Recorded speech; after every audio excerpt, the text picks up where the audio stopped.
Welcome back to West Texas View. We're going to finish this conversation with Bianca Garcia, who is a third-year medical student at the Texas Tech University Health Science Center.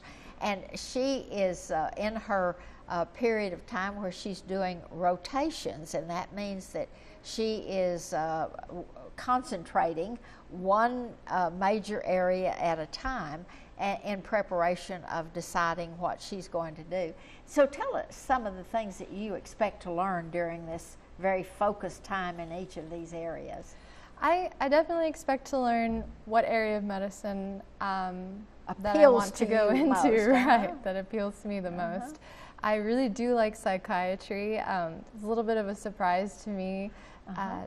You know, everybody does, you know, especially in today's society, mental illness, as you were talking about before, is a very big issue, and it's becoming very much more Prominent, common, yes. right, and prominent than we realize. Because it's been kind of a shadowy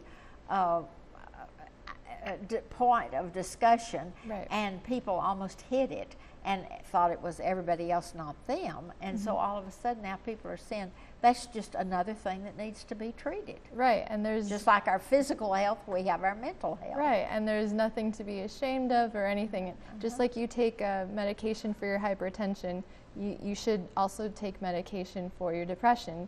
Both are illnesses, both are classified and have their own pathological processes and can be explained with science that they are indeed a disease and they do need to be treated. And you know, there are you know, people out there, psychiatrists, that you know, do prescribe what you need and can benefit your life.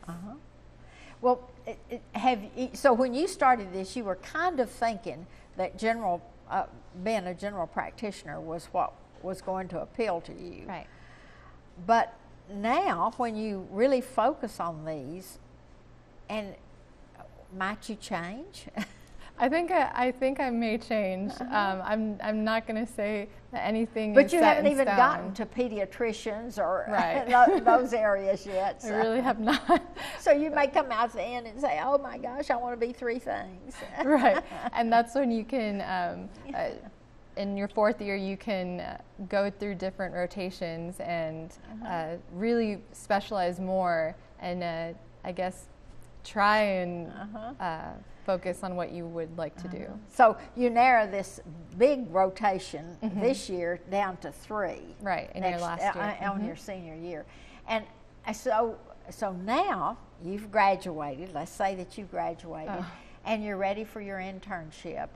And where do you expect to apply? I would expect to apply to all the programs in Texas that are relevant to the specialty or that you're area that I'd like to go into. And well, now tell me what gives a hospital the right to have interns? They have funding for residency programs, and a resident gets paid, I want to say the average is 30 to 50 grand a year. So for 3 to 5 years, depending on what you go into, you are what's referred to as a baby doctor. You're an MD, but really it's more focusing on the apprenticeship. It's more of that. It's learning by seeing and doing, and you have a guide, which is your attending. What gives hospitals the ability to host a residency program is having physicians that are willing to teach, willing to monitor and support, however many residents, and how many they're able to finance with their funding that they're provided. And so you really get real life on the job training, but under the supervision of a full-fledged doctor. And so that happens for about 3 more years after this. So you had 4 years of undergraduate, you had 4 years of medical school, then 3 years of internship. All right, now you're ready to go out and either go to work in a clinic or go in private practice, to go to a small town or a metropolitan area. So what do you think? I see myself going into a smaller town and being able to practice all the areas of medicine, because really small towns don't have that many physicians, and as we all know, it's becoming a bit of a problem. Yes. The underserved areas, especially in Texas. But that's why they're increasing the amount of people they accept into medical school, and we're trying to alleviate some of the problem areas. And one of the wonderful things about Texas Tech University Health Science Center that hardly anybody knows about is it has a fully funded rural health program, and that teaches specifically for our areas that have very little medical access how to it's called work the in that. FMAT program, and it's an accelerated 3-year program, whereas medical school is 4 years. They only do 3 years, where their 4th year is a part of their residency. So they're guaranteed a resident spot at Texas Tech in Lubbock, and they will be assigned to a rural area after they complete residency in family medicine, and that's where they start practicing. But that has been something that so few people know about, but it is a great program to have. And then of course Texas Tech has the Laura Bush Women's Institute, and that's another great program. So do you feel like that you've had a great education from the Texas Tech? Yes, I definitely do. A lot of financial support, a lot of support from every area. They provide a lot of programs for the students. Life doesn't stop just because you are continuing to pursue a degree in medicine. That's you right. still You need you still got to eat. Right. You still have to eat. Buy you still uniforms.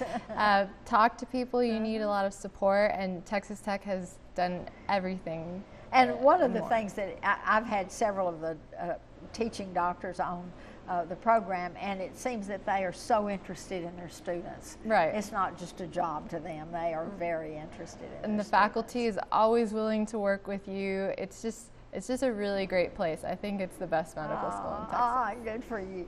Well, one of the things that I want us to end the program with, because our time is running out, is for you to just say again, you are from McAllen. Yes. And you went to school at the University of Texas in Austin, and then you went to medical school here. And so I want you to come back when you finished your 4 years, and we'll have another program. Okay. Thank you so much for joining us today, and we'll see you next week with another program. And our special appreciation to Bianca Garcia. Thanks for joining us for News West 9's West Texas View with Johnny Lou Avery. This has been a public affairs presentation of KWAB-TV and KWES-TV.